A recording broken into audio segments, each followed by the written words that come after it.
All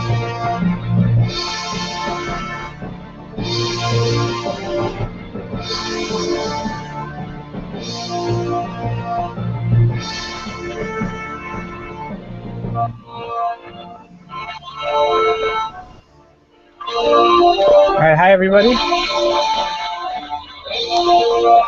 This is the Dresden Files Podcast. My name is Alex, and my co-hosts are the other Alex. Hi. Chris. Hi. Justin. Howdy. And Ruth. Hello there.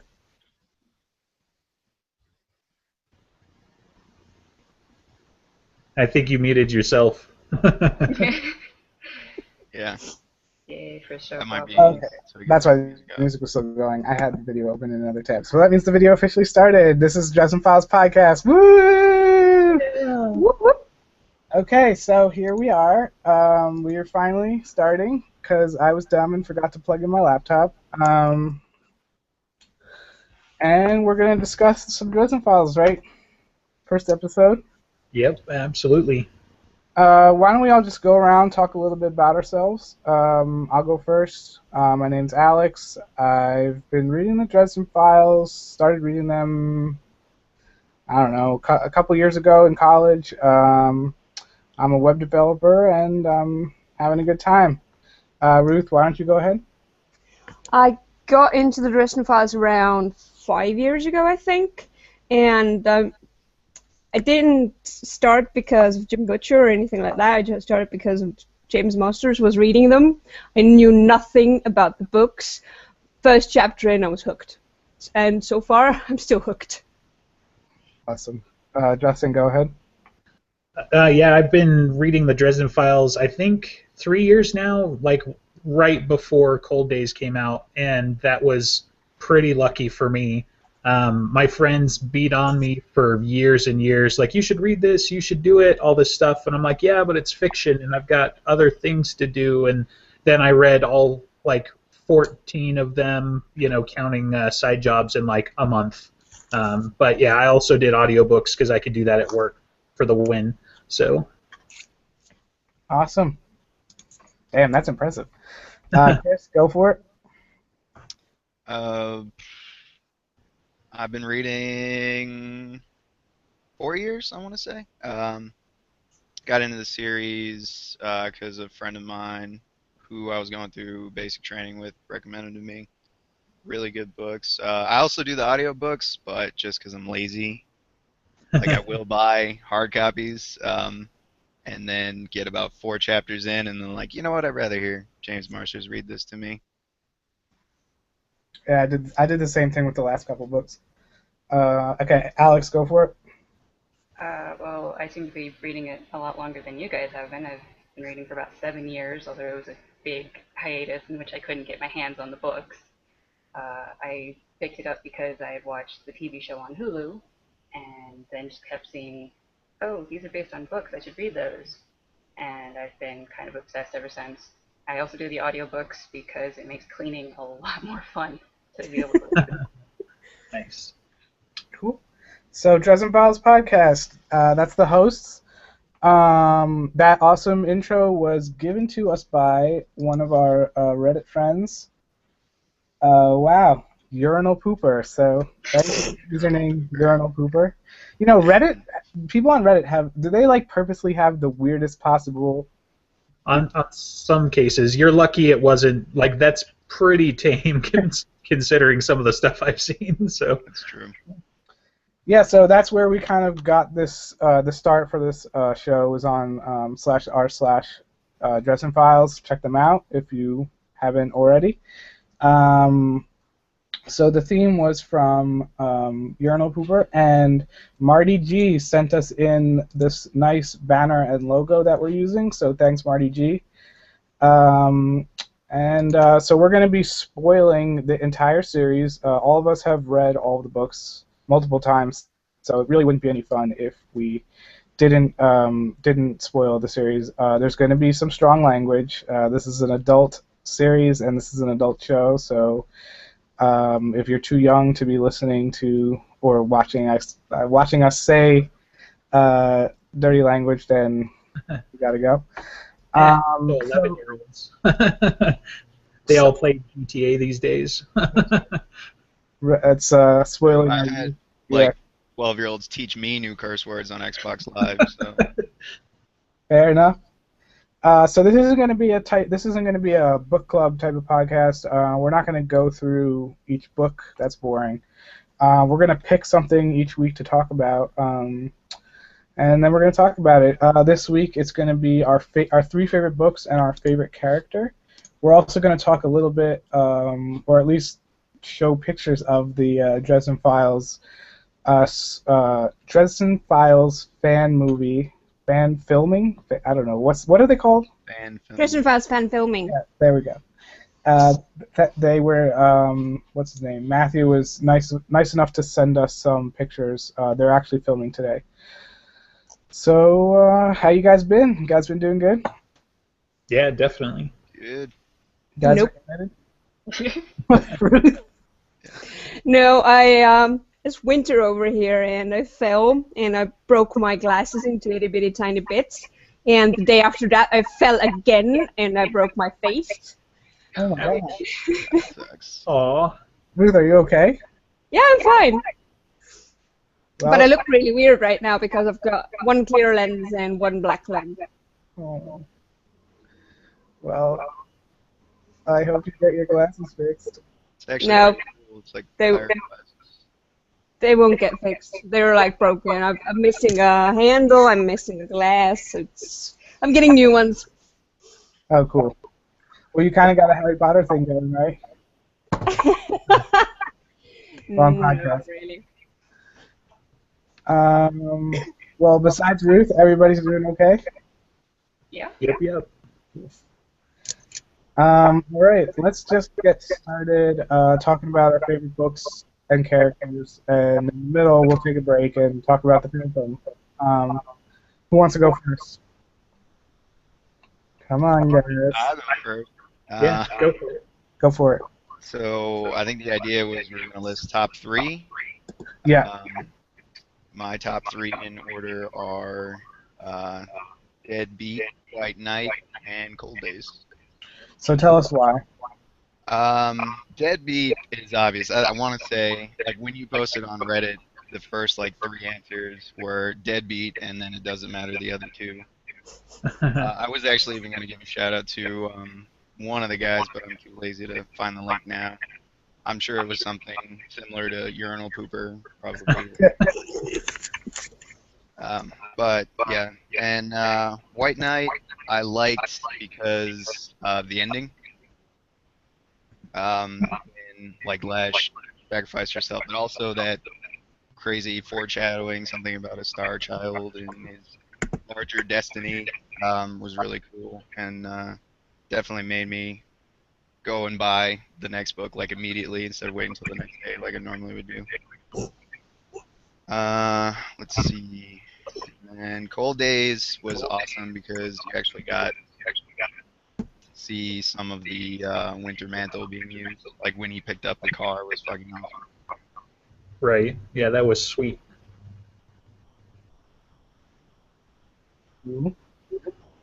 Disagree with me, I dare you. No, it was awesome.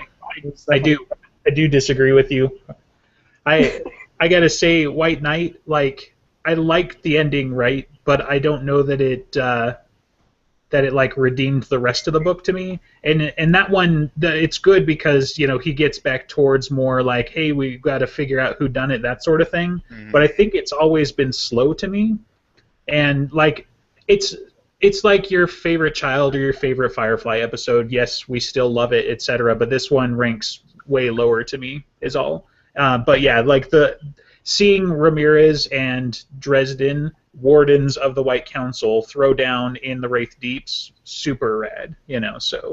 So yeah, I mean, I love the end fight, but even compared to some of the other duels they had, the first time it started out really suspenseful, and the second time I was like, yeah, they didn't even have a chance. That was way fast. But I don't know. That's just me. So. But yeah, I remember the comment you were talking about was the right answer for your top 3 is Deadbeat, Changes, and something else. But yeah. So. See, I still say Changes wasn't that great. Oh, really? I see. I feel the same way about Changes that you do about that you do about White Knight. Seriously, because the beginning it's not that good. It just gets good at the end. When I read it the second time recently, yeah, the beginning was a little rough just because I don't know if it was because I knew what was coming, and it just seemed like Butcher started kicking him in the ribs like right off the bat, and then it sort of mellows out like once they show up in Nevada. I think it starts to work towards its crescendo and things like that in a more natural way. But yeah, like. My problem with putting Changes in the top 3 is that it's not fair to me. It's like it's its own thing, and that's kind of what Butcher wanted it to be. It doesn't follow the same, like, it's called Changes. It breaks the 2-word title. It doesn't even necessarily follow his style of writing anymore, and you get to see like so many things get revealed that still haven't been touched 3 books later. Like, he teased us with Mouse, and we'll never probably get to figure out what's the full story there, So stuff like that. I like Changes, but I have a tough time ranking it because it is so different. Yeah, I see what you're saying. It's like a episode of a TV show with a bunch of stunt casting. Like, it did its job and it was amazing and stuff, but it does lose the rereadability because it was just revelation and bad thing happening one after the other. So going back, knowing, well, he's about to get his building blown up here and his apartment's about to get set on fire, it's less good. Also, for me, like, listening to it again, because, audiobooks, it seems slower and longer. Like, it didn't keep me captivated as much as the other ones. Yeah, I think that's. Yeah, I think that's fair. One thing you brought up about it being like, he loses all his stuff, and it's, I mentioned he gets kicked in the ribs because that sort of happens, but I think at the same time the reason why it's called Changes is the way Butcher and Dresden view fire, for example, is that it's a cleansing force, not necessarily a destructive force.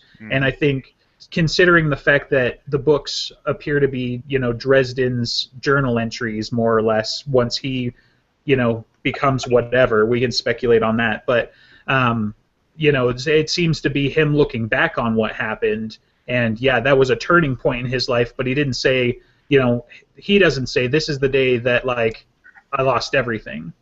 This is just the day that everything changed. So I don't know. So what are we talking about? Sorry, I lost the audio on you a second there. But are we talking about White Knight versus Changes? Well, just Changes in general. Wide Changes. What's up, Chris?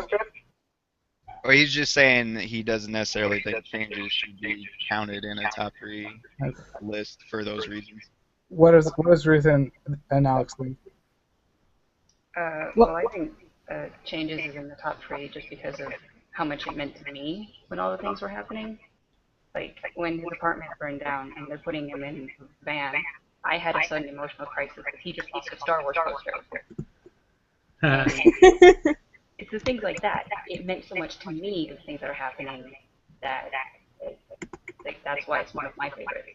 Oh, I'm looking. Yeah, I second that. Because half of the book I was laughing myself silly, and the other half I was just tears down my face, and it's just such an emotional impact because all the books have told us how much Harry stuff means to him. Not just because he keeps the Beetle, he lives in his apartment because he wants to. It's his, and then it's all gone like that.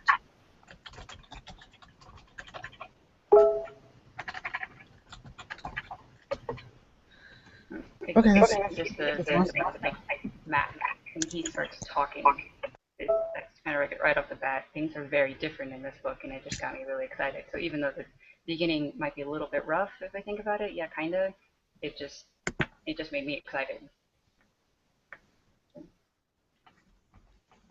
Cool. Did Chris Did Chris have another episode? Another book? I think I said 3. Which ones were they? Sorry, Now I'm forgetting. It was Dead, White Knight, and Cold Days. Cool. Okay, Ruth, go for it. I think What Changes is one of my favorites, but I would have to go with Stormfront, because, yeah, looking back at it now, it's not that good, because Jim was still young and he didn't have the knack yet, but it's the first book that made me. It's the first book. It made the series for me. I remember I was super crushing on James Masters because I had just binge watched Buffy, and I had no idea, absolutely none, what Dresden Files was about. I thought it was something historical about the town of Dresden, and started listening to it. First 3 sentences, I was so hooked, and I remember it was about a period of a week or so. I listened to all of those books. I still get goosebumps every time Dresden says something awesome via James Masters. So, but the other one that is my favorite right now is the last one, Skin Game, because it's the freshest on my mind, and it right now has the biggest emotional impact. And oh, come on, Maggie and Mouse in preschool. Yeah, that was really cute. That was adorable. And that moment when Maggie goes like, "You want to be my dad?" That was instant tears. Yeah, I heard from, I think there's word of Jim that there might be a short story based on Mouse and Maggie. Nice. There was a monster I under hope her it's bed. Mouse's point of view. Yeah, I wanted to find out what was with the monster under the bed. Yeah, he already said. Wait, somebody said a short story from Mouse's point of view. Yeah, that Yeah, rumored he short said. story. I hope it's from his point of view. He said he can't do that because Mouse knows too much. That was. Yeah. Can't do the story from Mouse's point of view because Mouse knows too much, and so that alone. Ugh. Mouse knows what Mac is, probably. What? Could be. Yep. No, so I didn't get what you said. Yeah, I think Mouse knows what Mac is. Because he just kind What of if they're the same person? They've never been in the same room together. Yes, they have. They were in changes. They were both in Mac's bar. Oh, that's right. They were in a bar. Never mind. Yeah, but Mac also seemed to really respect Mouse, so that's telling. Yeah, he made a point of saying that Mac brought him food, and he never brings anyone food. I remember that. Nice. So we've got some Indian Stormfront anything more. Right, Ruth? Yeah, I lost you for a moment. Skin Game, Stormfront, and there was one more. Changes. So tell us why Changes is your favorite, or one of your favorites. There was so much going on, and well, just he lost all his stuff. Although I think losing Little Chicago was kind of telling, because having Little Chicago gave him so much power, and everything started to change. It's a lot of what was said before. It kind of isn't my favorite, and kind of it is, but it's like with all of the books. There are things that we don't like, and there are things we do like. So, and you did say I had to pick 3, so. I know, I'm sure everybody had Pulling to out the do that. list. I did too.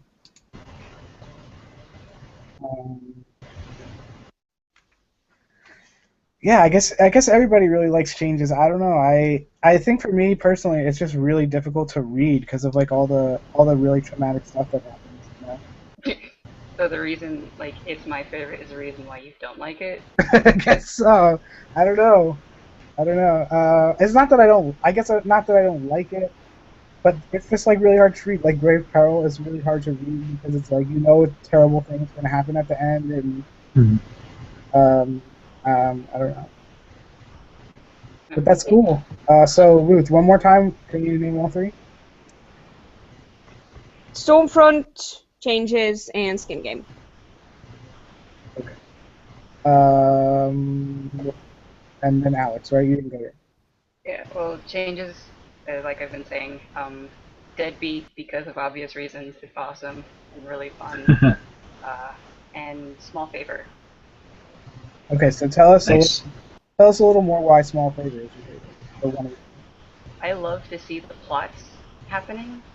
So I was kind of deciding between Small Favor and Proven Guilty, because they're both really plot heavy, of things that are going on behind the scenes, of like Mab, especially Mab, and all the little things that happen that Dresden can't know about, but is being shown throughout Small Favor and Proven Guilty. I just really love. And Small Favor kind of won out, it's just a little bit more epic. So that Anybody else thoughts on Small Favors? For me, it was a good book. It was good. But that's another one where really sad stuff happens, right? kind of. When doesn't bad stuff happen to Harry? Yeah. Yeah.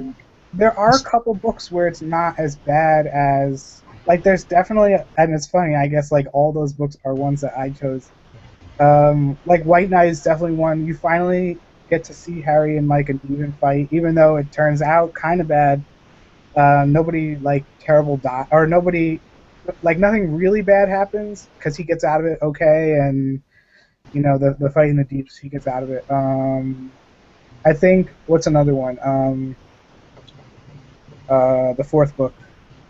Summer Night. Yeah. Yeah, Summer Night. Summer Night is another one where like not that much bad stuff happens, So, Right. Not too hairy, anyways. Exactly. That's what I mean. Not too. Yeah. So Small Favor, Changes, and Deadbeat. And Deadbeat. Okay. Because it's an awesome, like, thriller action movie book. Deadbeat is good. Deadbeat is like where, because people say that I think there's like two schools of thought. There's Summer Night being the book where it starts going up, and Deadbeat being the book where it starts going up. And Yeah, Jim said that Deadbeat is the first hardcover book deal that he had, so he made sure the new people would be able to understand it and like it. yeah, Right. That's why there's that exposition with Butters of, yes, magic is real. Yep. And I think that's really the first book where, like, for the first time, you see the plot change from he's a private eye who has to use magic to solve crimes to he's a wizard who's involved in this, grander Dresden verse. He becomes a warden. He's seeing all these new characters who we haven't met before that are part of the wider world, especially the White Council. So, yeah, Right. Great book. That's where they introduce all the other wardens, and they become a staple from then on. So. And it's really cool. I think there hasn't really been, I guess, besides Ghost Story, there hasn't really been another book with necromancy as the kind of well, I guess kind of White Knight with the ghouls at the end, but Yeah, that they were almost something else though. They weren't. Yeah. They weren't undead so much as they were like denizens of the deep dark never, and nobody had ever seen them before because they all thought they could just beat them through brute force, and that was clearly not it. yeah, I think Dresden's. Sorry, somebody else wanted to say something else, but I think Jim is definitely hinting at the fact that ghouls have a connection with the outsiders. Do you guys agree with that? Well, those ghouls were. I don't know if all of them are. Maybe it's been kind of Nemesis Black Council thing going on with them, or maybe not. It could just be Right. that Cowl can do that or something. Yeah. The other ghouls didn't seem to have anything to do with it other than their connections to, say, the Red Court. So those ones just seem very Well, different.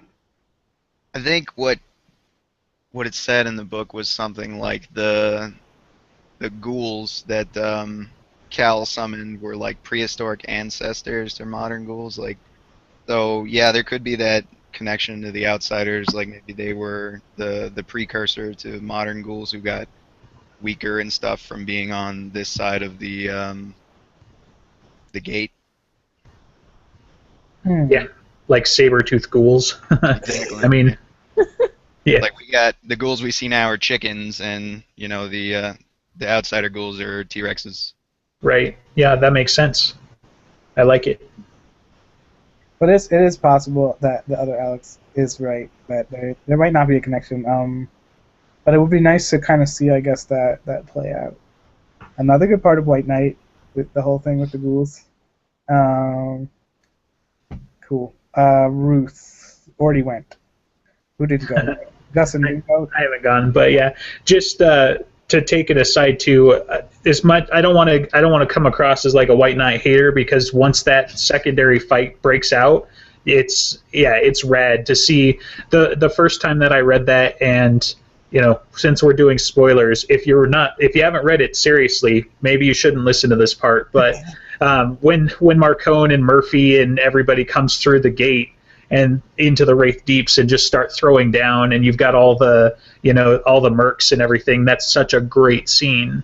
But yeah, so as far as my three favorites, I differ from the crowd a little bit, obviously, because I mentioned about changes, but Deadbeat, obviously. Deadbeat was one of that, like the crescendo there, the peak was sort of spoiled for me, and that was the come on, he does this thing.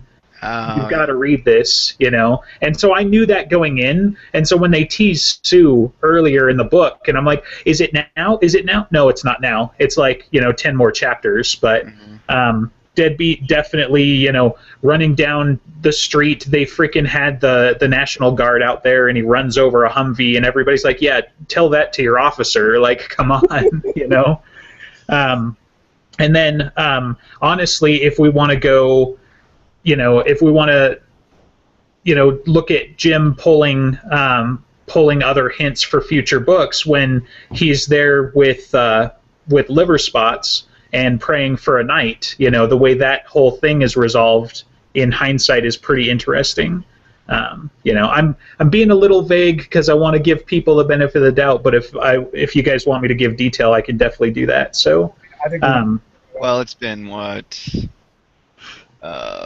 8 months or so since Game came out.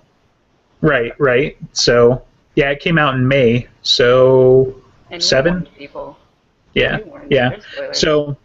So yeah, when Butters and Mouse show up, and he's like, "Oh man, I could really use a knight right now." So yeah, so Deadbeat's definitely one of my favorites. Introducing Cal Kamori, Gravane was a fantastic villain.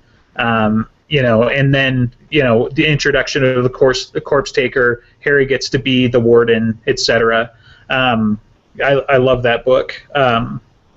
My second, these are not really in any particular order. I kind of wrote them down chronologically, I guess, but...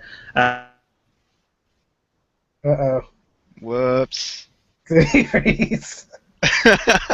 Oh, man. I think this happened sometime. My second... You. Do what? You froze. Yeah. I froze? Yep. Just Uh-oh. start over from the beginning again. From the second book. Okay, yeah, that's fine. So, my second favorite is Turncoat. So I really dig Turncoat because we get to see all the nuts and bolts in, holy cow, why can't I remember the name of the city in Scotland, Edinburgh. So, you get to see that. You get to see Ebenezer, like, yeah, dude, we're talking about the same stuff. We've seen the same hints. And really, though, of all the books, of all the references, of all the quotes that are awesome, I think Turncoat has two of the best ones.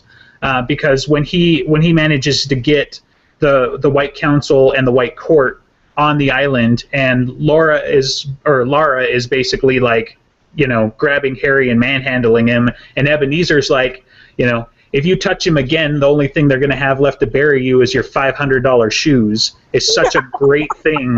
And I had forgotten about that. Like, I had forgotten that existed until the second time I read it. And then, of course, when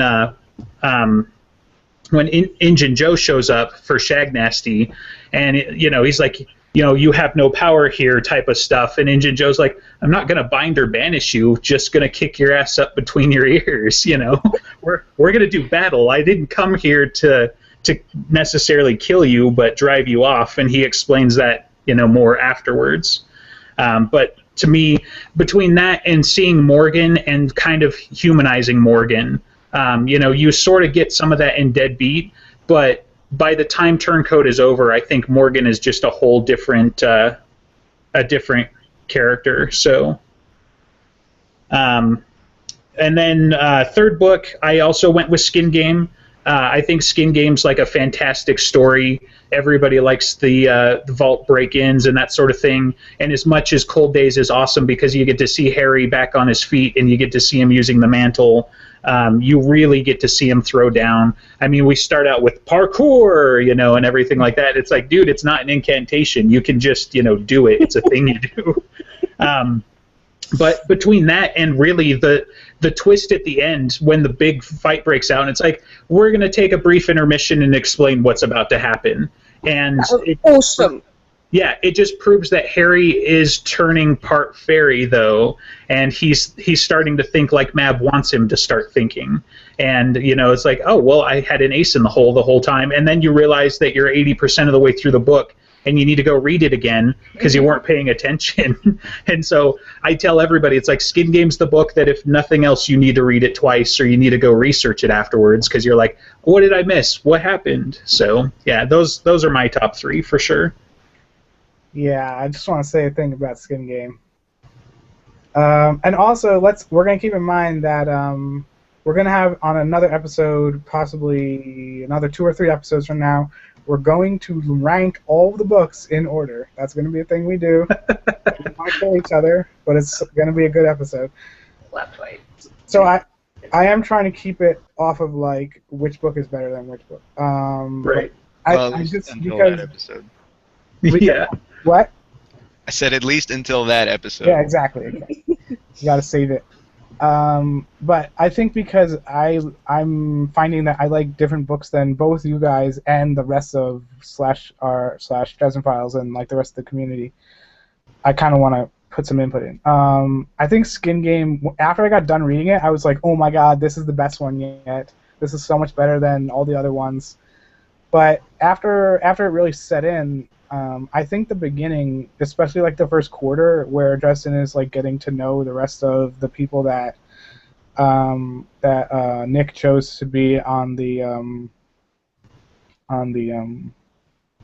heist. Right. I think that was really boring. It was really slow. I think the actual heist itself was really boring and slow. You guys didn't feel that at all? I think Butcher's getting better at making boring entertaining. Yeah. Right. Not to say it wasn't entertaining. It's just it was structured in a way that reminded me of like Doom. Like, go get the red key. Now come back to the red gate. Open that door. Now go find the blue. Go open the blue gate. You know what I mean? Yeah. But it was very entertaining, and I did enjoy reading it. I mean, I really. Yeah. I mean Am I delayed again? Just keep cutting you off. No, it's all good. I was just gonna say, like, the slow bits are slow, but then you get gems like, they're evil donuts that can only be purged in the fiery digestive tract of a wizard type of stuff. And for me, like, I think I always kept it in the back of my mind that he's amongst wolves, and we're waiting for him to get jumped. And so even though Butcher, like, is very established over 14/15 books, depending on how you do it, that most of the action happens towards the bottom third, like, the whole time I'm like, watch your back, keep your eyes open, what's going on, what's the thing with the goats, like, what's going on, so maybe on the second reread, knowing what's coming, it'll be, because I'm in the middle of Cold Days, actually, on my second read through, but I imagine it might be a little bit slower pace for sure. So. Yeah. Yeah, it was. Even the first read for me, it was. But I mean, I really liked the book. I loved meeting Hades. That was awesome. He's awesome. What?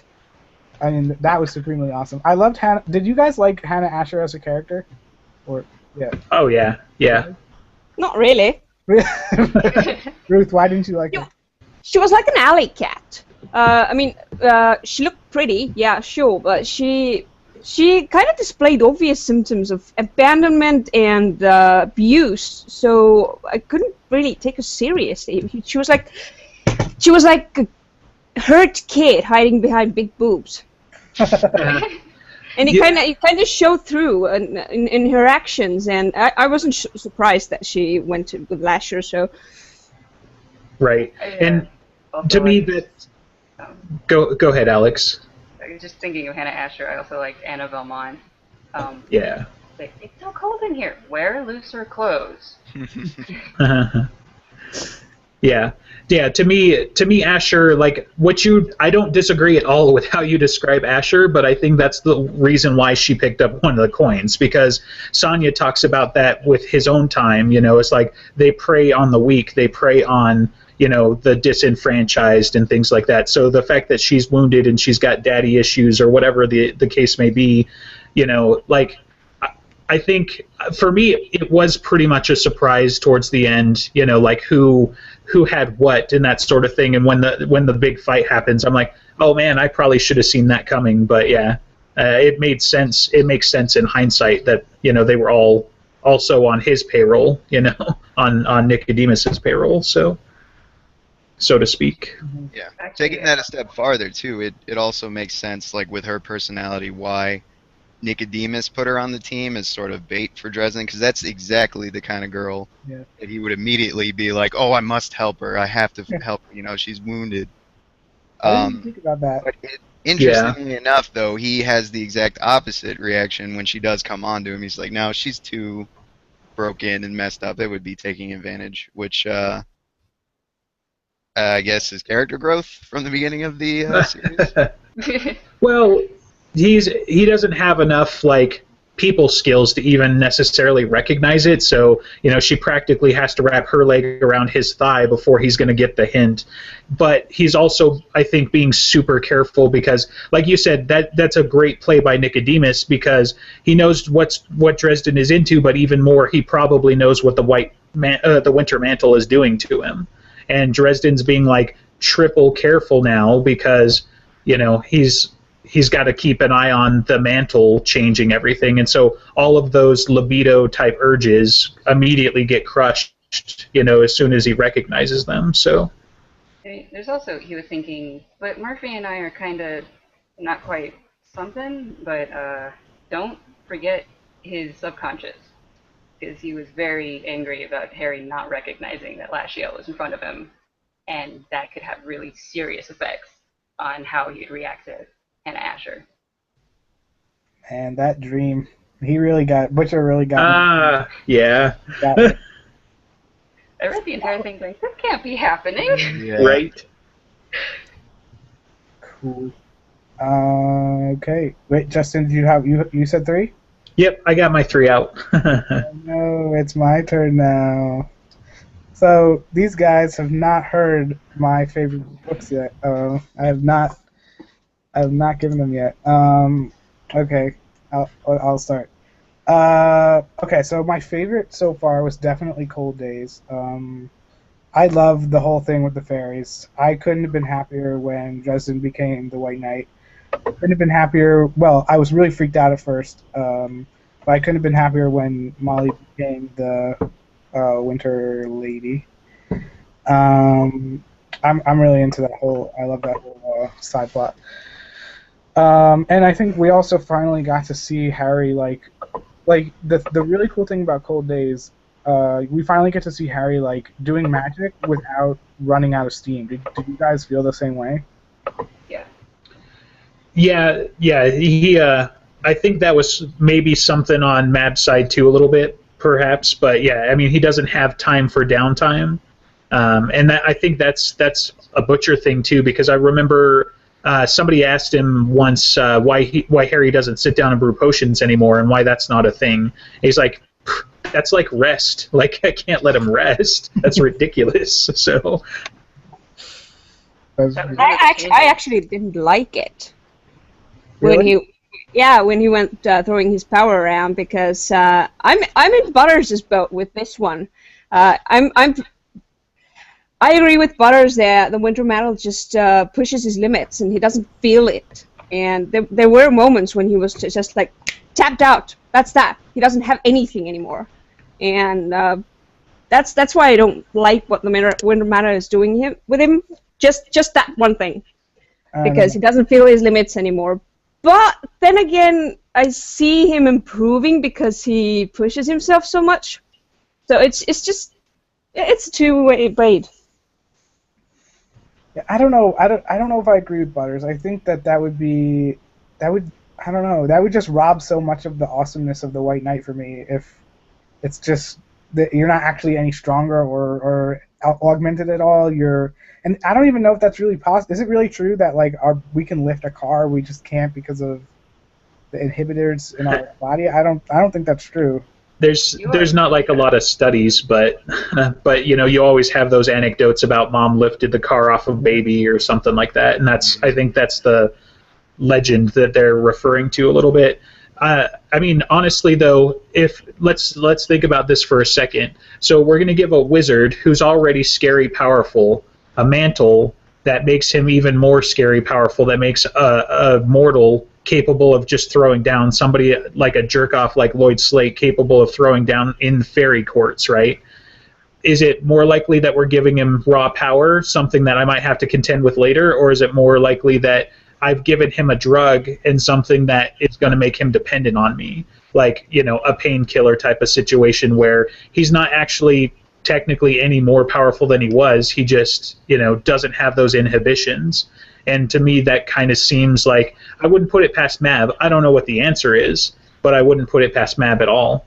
That is actually an interesting theory. Like, who's to say how much control over what passes from the Winter Queen with the mantle? Maybe she kept on, she held on to the power boost and just gave him the the drug part of it. See, No, he does have some. He does have better control with ice right now. Well, see, That's true. I read that though as the rehab, the training, like not having any focuses and stuff for what was it, the 3-4 months 77 that he days. was down. Right, yeah. 77 days or about 11 weeks. See, my thing about that is Mab is, especially now when it comes to Harry because they're linked, she is infinitely powerful. She can do anything she wants to him. She could literally smush him into a finite powder. No matter how much power Harry gets, I don't think he'll ever, unless he's at Demon Reach, ever be able to stand up to Mab, period. And he knows that. Yeah. Right. She did kind of make that point in Skin Game. Like, he's like, yeah, we'll step on the island and say that to my face. And she's like, okay. Like, maybe you haven't met me. I'm the Queen of Air and Darkness. Yeah. So. Plus, on top of that, if anything happened to her, reality would end, basically. That's pretty much what we learned. So I don't think it's a question of power versus like dependence.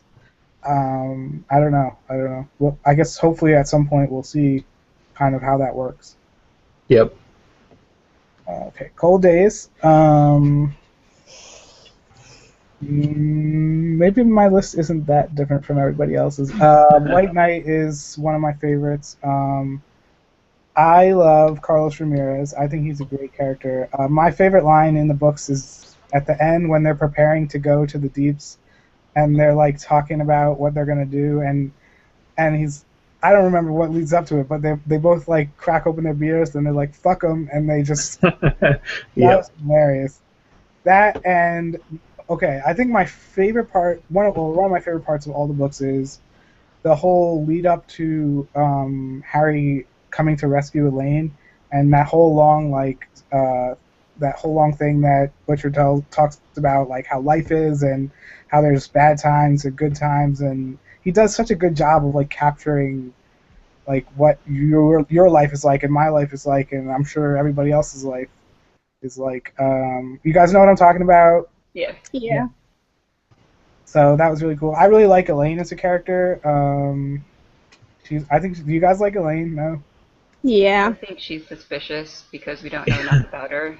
But she's Right. like, supposed to be dangling in front of us, like, ooh, why does she have a pentacle? And Jim said that she's a starborn, and maybe she really is Justin's daughter or something. She's supposed to be suspicious, and never will suspect her. Right. I like that she made the Paranet. Yeah, That's a really good thing. A plus column. but I don't know, Paranet, I want to be awesome, but I don't really connect that to Elaine a whole lot. I don't know. I think it's kind of both of them. Yeah, are putting in an effort. Justin and Elaine, for the Paranet. Okay, so White Knight, and then I had a really hard time picking the third one. Picking in between Proven Guilty, which nobody talked about, Summer Night, which also nobody talked about. Wait. I talked about Justin Proven mentioned Guilty, I just said that's my favorite one out. Oh, you did? Yeah. Oh my God! See, everybody else had like the similar books that I totally forgot. I'm sorry. My bad. Awesome. Proven Guilty is a great book, right? Yeah, I love it. Love that book. Huge Yeah. conspiracy theories about it, so it's awesome. Well, so that was why I didn't put it in the list in the top 3, because I feel like Butcher just laid out all this stuff and then didn't give us any kind of anything about it. It's like, oh, there was an attack at Arctis Tor, and there was what's it called? Demon Fire, Hellfire, Right. Hellfire. and all this stuff, and it's like, come on, give us something. I don't know. Do you guys? This is my theory. I think that somebody was trying to get their hands on Molly. Mab brought her there in order to keep her there and protect her. I completely disagree. Really? Yeah. Yeah. It seems like a stretch to me. So I don't know. Molly's Wait, getting so into her why? powers. What? And Molly's getting into her powers, and she starts dabbling in bad stuff. Rashid knows about it. Rashid works with Mab. So he can know about it. He warns Harry, and Mab definitely wants Molly on her side. Not anybody else's side, but she wants her to be the Winter Lady or prepared for it. Yeah. Leah always hinted about that. Yes. So No, that's Mab what I'm took saying. her, but not that somebody was trying to get to Molly. Mab was just making sure that she was always going to be connected to Mab. Well, I'm saying that someone else was trying to get to Molly, but so Mab could prevent that, she brought Molly to Arctis Tor. No, I would actually say that Mab did it because Harry didn't know about Molly's powers then, and he might have never taken on her as an apprentice, but since Mab took her and or whoever took her and put her there, and she had to be saved, her powers were budding, and Harry was the only wizard available. Yeah, but I think Mab was the visible bad guy because she had control of the fetches. They brought her to Arctis Tor. So she did everything that Harry saw as what the bad guy was doing, but she did it because she needed Harry to storm on Arctis Tor and save the attack from the Hellfire spawning outsiders. So it was like a cooperation between Mab and Rashid and possibly Uriel to make sure that Mab is strong, Molly goes to Mab, and that Molly and Harry are, growing. interesting. Yeah. I really hope that at some point we get like some kind of backstory on that, because it's killing me. Yeah. I mean, talking about that briefly, it's getting to the point where like the next book is book 16, right? So we only have so many more books. Yep. And I'm like, dude, like, what are we gonna do? Yeah. So yeah. It's not gonna be fun. Okay. Okay, third book is Turncoat. Turncoat is also one of my favorite books because, for similar reasons as Justin said, it's really cool to see what's going on in Edinburgh. I love that they nailed the traitor. They nailed him cold. I love that it was Peabody. It's like, Oh yeah. I don't get how, like, why was Peabody given access to all that information? Like, even though I get that he's supposed to be like the close secretary, but come on, guys, what are you doing? Yeah, subtle manipulation and trust. That's all it takes, you know. And I think they sort of try and explain that at the end when it's like so he bent all of the minds of the younger council members, but even the older ones, the ink was subtly manipulating the older council members. And so, I mean, he was probably in before that, but, you know, for all we know, he was also infected with Nemesis, you know, and so Nemesis was telling him, like, say these sweet little words and this will get you in, and if you seem innocuous, because he's not a powerful threat. You know, he was barely White Council material, is the way that they mention it, and the reason why he had his powers for his organizational skills. But he had also been a wizard for long enough to write the Earl King, you know, so, yeah, just interesting, all around interesting. And I loved his escape. I didn't mention that earlier, but that definitely was awesome, so. The part where the Merlin is communicating with everyone. Yep. Your minds. That was awesome. That was really cool to like see finally really how powerful he is. Yes. So I did not choose Deadbeat. I don't know. It's a great book. It was awesome, but I think it was kind of like setting the bar of awesomeness, and these other books were above that bar. So yeah. Cool. Everybody, Nice. 3 favorite books. I know it was difficult. Also, Summer Night was up there for me because, like I said, I love the fairies thing. I thought it was really cool how Mab gets introduced. I mean, we all forget about that. Like, Harry didn't know when they first meet that that's Mab, and then it's like, oh my God, this is the Queen of Air and Darkness. Did you guys think that was cool? Yeah, it's pretty sweet, and you know the climax there, like, of the book is pretty fantastic too. But yeah, I mean, he doesn't know who she is, but he knows something's up and starts reacting hostile and everything. So yeah, it was interesting. I unfortunately think that we didn't have enough exposure to fairies for it to have the necessary emphasis. We'd only ever met Leah, and then he outsmarted her. And then Mab shows up, and we don't really get how powerful she is until far later. Even though he's always terrified, it's just kind of felt not evidenced enough. Yeah, I think Jim actually, I keep calling him Jim, Mr. Butcher, actually changed some stuff around because I don't know if in that book or before that book, he was talking, Harry talks about how fairies, like, they don't ever have a plan and they're not good at planning things out, and they're not rational. But Mab is meticulous. You know, she plans things meticulously for possibly hundreds of years in the making that we don't know about yet. So, I don't know. Did you guys pick up on that? I think it's Harry's point of view because Mab by now is a fairy, and he doesn't understand. Mab's decisions are not rational to Harry. It doesn't mean that they're not rational. She's a completely different creature, though. And, well, for example, Toot-Toot's actions don't make really sense, and he doesn't have a plan. He just charges in for the Tsar-Lord. But Mab is a different creature altogether. That's true. That's true, I guess. Yeah, that's fair. That's fair. It's like with the Nemesis. He's got a plan, too, but we have no idea what it is, and we probably couldn't even comprehend. It's like when Bob tried to interpret that Alfred when he was in Demon Reach, and Bob tried to interpret it, what Demon Reach was trying to say, but it's just, it goes so far over your head. I'm dumbing it down and then some more. And I think Mab is on that level where Harry doesn't just comprehend anything about it. Man, Cold Days was such a good book. Yeah, the reveal for Demon Reach was fantastic. So good. Okay. All right. So we've all talked about our 3 favorite books. Let's take a little break and talk about, or I'll just show these pictures to you guys, and I don't know. Maybe we can try and figure out what's going on with them. Let's see if I can. We're here. We'll just look at this. So, I mean, do you guys? I don't know anything at all about this. About what they're doing. About what's going on. I think they want to make a movie, but so far they've made a lot of clips, different kinds.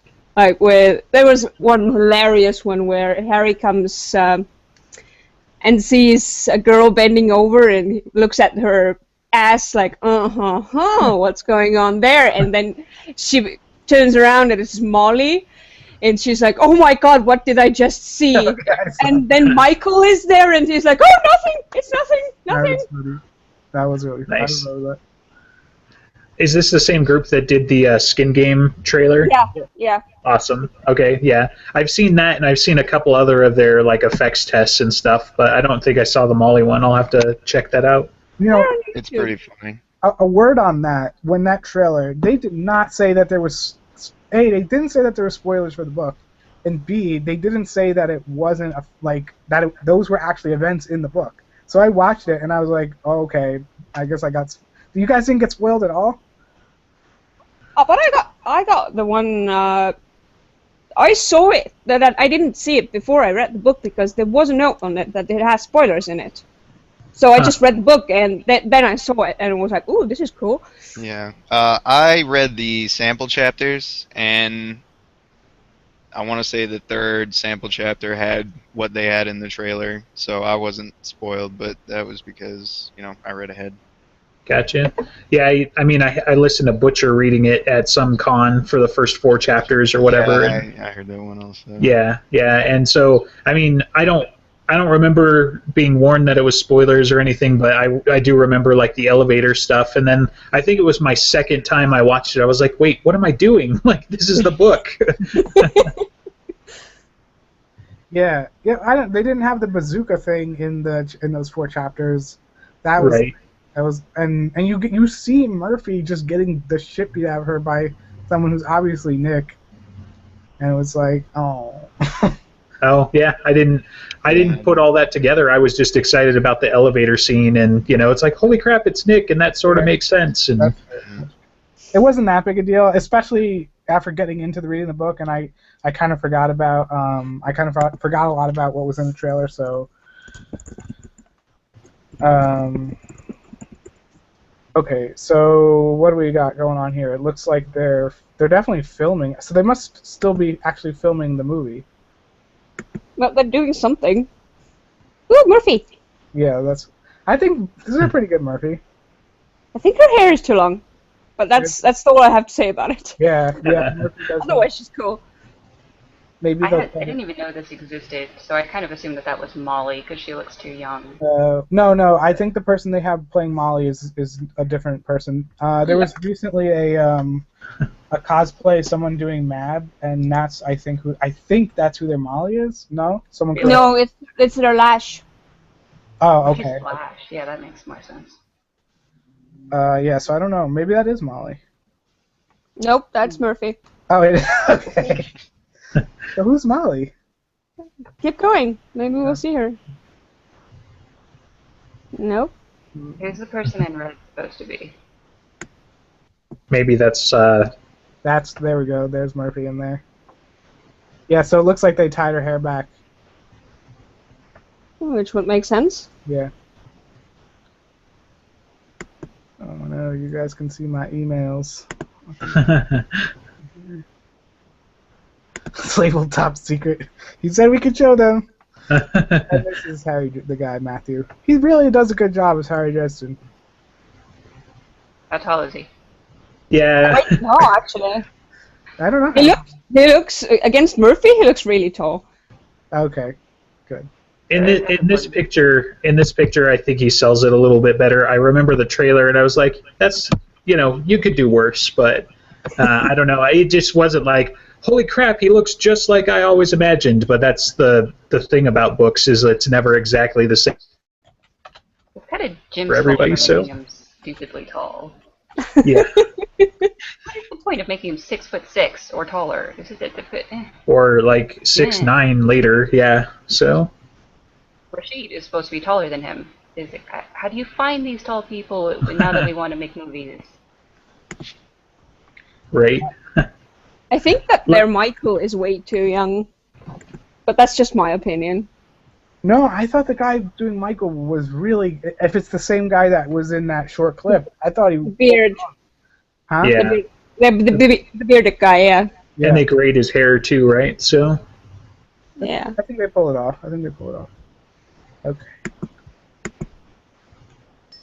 All right, that's our little break. So now we're going to talk about our favorite characters. Why don't we also talk about, because some of you guys had, and me, myself included, had a second favorite character that we'd have to kill in order to save the first character. So this time, let's start with Alex, the other Alex. I don't remember having to kill somebody. That changes everything. It's just that's kind of surprising. I think I said my favorite character was Leah, and I've surprisingly stuck to that. Usually I change my mind, but I'm starting to find characters who have a complete absence of sarcasm really charming.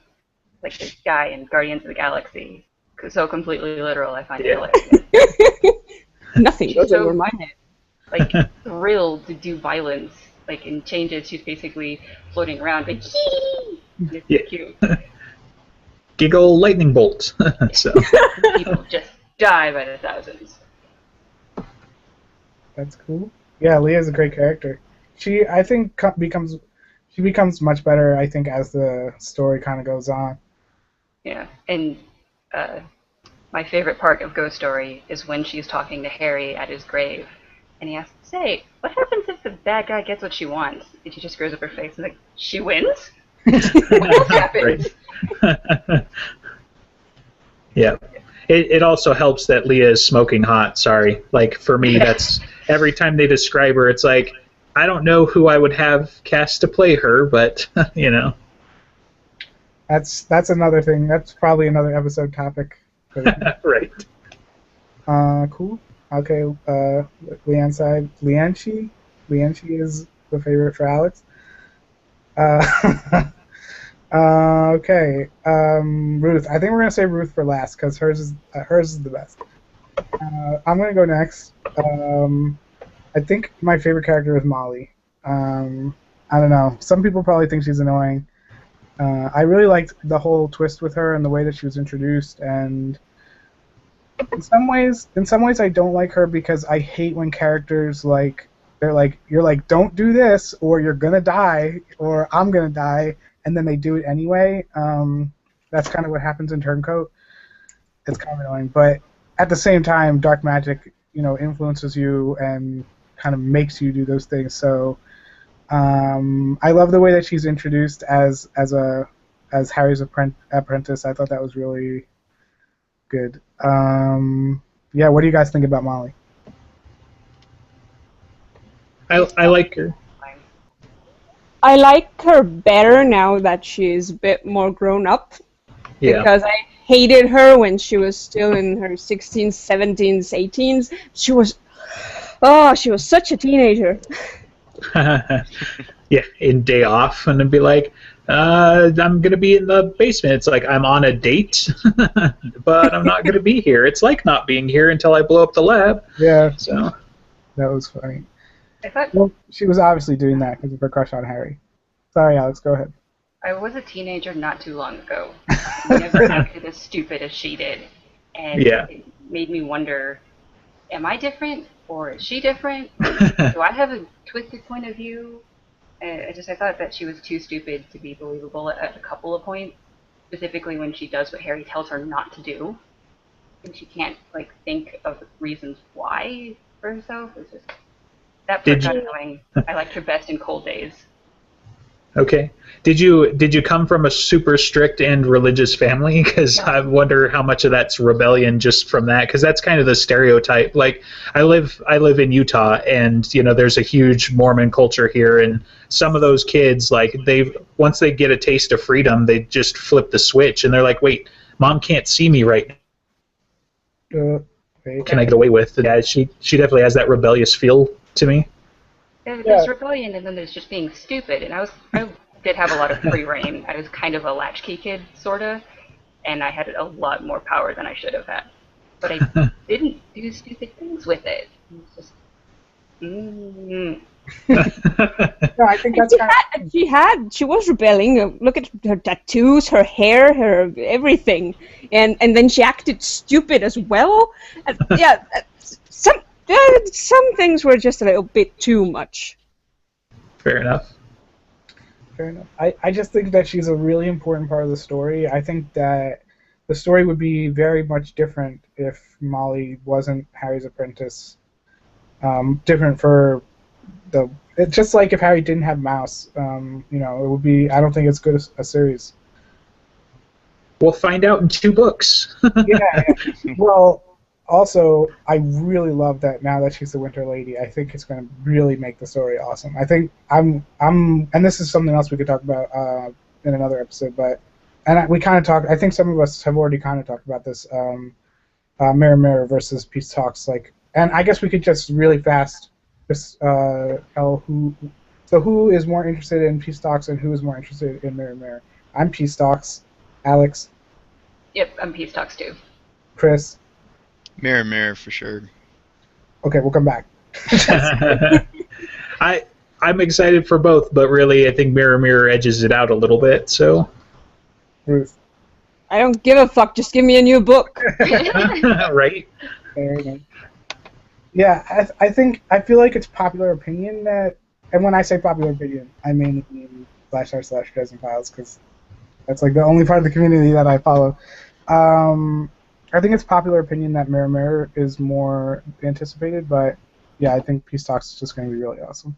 I think it's because we know a little bit more. We know it has something to do with the decision at the end of Great Peril, and we can retroactively build into the changes that's going to be there.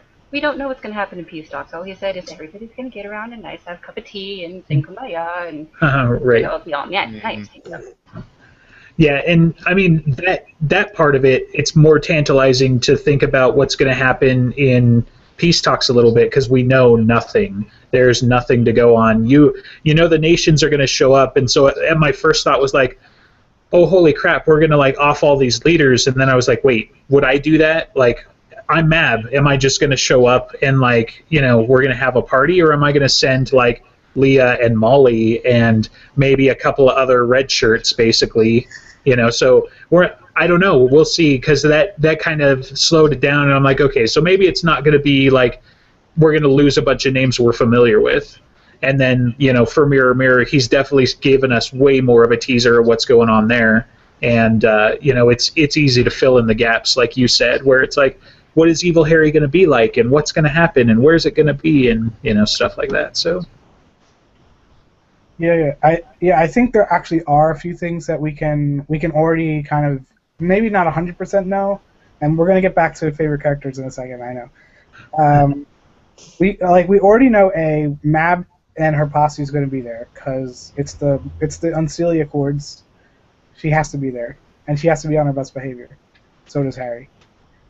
2, we know from Word of Jim that that it's going to be the most magically violent book yet.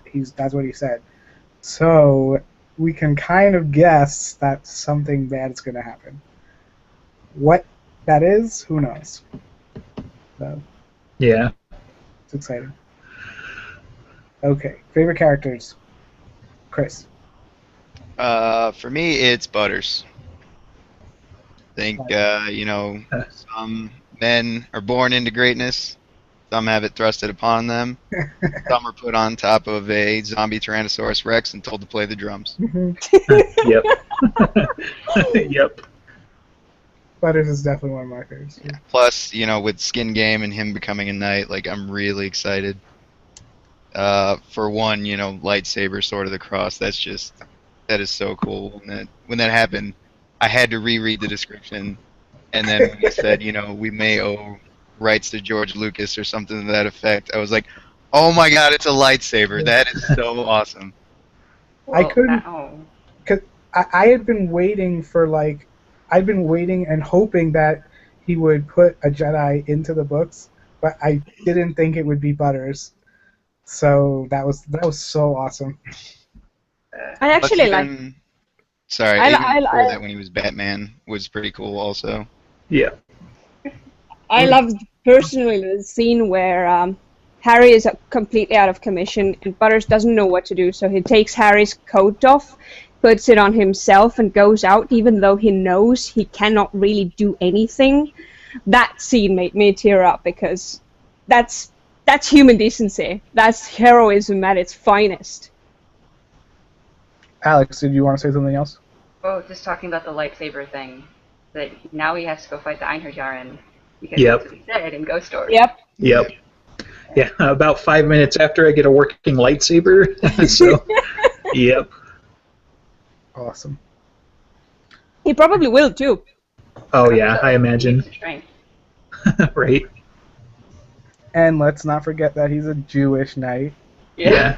A Jewish Knight of the Cross. Chosen people. I love that. There's a lot of I'd say just as much Christian dogma. There's a lot of Jewish dogma and mythology, not just like Kabbalah, but there's a lot of stuff I think with like King David and King Solomon that I'm excited. Hopefully Jim will develop on that. Okay, Justin.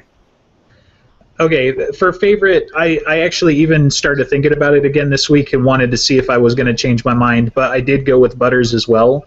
And for me, I think Butters is like the heart of some of the books in the sense that, like, in Deadbeat, when you look and it's like, oh crap, he was right there, and now there's a pile of zombies, and then you find out that that one little trick that Dresden showed him how to do, he affected and saved his life. Mm-hmm. And again, in Changes, when he takes two to the back, and you're like, oh no, it's Butters, he died again, and then you're like, oh god, he's safe. And so for me, every time I feel like I get that sort of, you choke up because you think, and then you laugh, and you have that choking laugh. That Butters is that for me, where it's like, I thought he was really gone this time, and then you have that finally with Skin Game, where, as Butcher put it, you get his right saber, so because, it's the sort of faith, right? So Fedlacius, but it's just so amazing, and you see him Batmaning it up before that, as Chris mentioned, and and even to touch on what Ruth said about him, like, he is a hero at his finest. He has no power, but the little bits of stuff he's able to scrape together, and his huge brain, and as Harry puts it, his nerd penis is longer and harder than any of ours. It's like he's such a great character, and he's still humble about it, but as you see in Skin Game, he affects such great change in the world, and now he'll be, instead of like a second string character in a sense, because he's still squishy and might die, now you're going to see him on the front lines and see him actually put some of that change in there, and I'm really excited to see what happens with that. Yeah, Butters is a great character. All right. We're running out of time. Ruth, take us out with your favorite character. Go for it. My favorite character is Harry Blackstone Copperfield Dresden. Why is he your favorite character? First, it was because I was crushing on him so hard. but it's everything he does. And I thought about it earlier when you said that there are some books that when he doesn't get that beat up. But I think those books were the ones when he had the biggest pain because others got beat up, and he's perfectly fine with getting beat up. But anyone else getting hurt, he loses it. Well, not in Skin Game because he kept that hurt on back burner. But usually, Harry's just epic. Everything he does against the odds. He's always the underdog. He uses his wits, he uses what he has, and he comes out. Yeah, if I was a dude, I'd probably have a crush on Harry Dresden. Right? I mean, if I was a dude. If I was in I got what you meant, I was but gonna what say you said was funnier. Right. Oh, guys, I was going to say I have a crush on Harry Dresden, and that's fine. So. It's a really great show, guys, as my face turns red. No, it's been a really great show, right, guys? Yeah, definitely. I had fun. Shout out to the Dresden Files fan film. They're actually, I think they're watching us now. They reached out to us on Twitter. Say hey, guys. Sweet. Whoop, whoop. Hi. Dude. Keep doing awesome stuff. Yeah. All right, so next week we're all going to decide on a topic. Tweet at us, tweet at DresdenCast on Twitter, email. Is it the Dresden? I think it's the Dresden Files Podcast. I can't even remember what I set up. Or the Dresden Files Podcast. Oh, no, it's Dresden Files Podcast at gmail.com. the website is DresdenFilesPodcast.com. Check out the posts on /r/Dresden Files. There'll be more information. We'll probably have another sticky post for the next episode. In between now and then, I might be doing an episode with the cast members of Dresden Files Dresden Files fan film. We might be having the five of us do another episode, possibly within the next month. Otherwise, it's going to be a month from now. So let's all say goodbye. Goodbye. Guys, thanks for Bye-bye. watching. This podcast will be going up in audio form soon on DresdenFilesPodcast.com, and also I'll be getting a RSS feed up, so you can watch or listen on your favorite podcast app. Thanks for watching, and hopefully thanks for listening.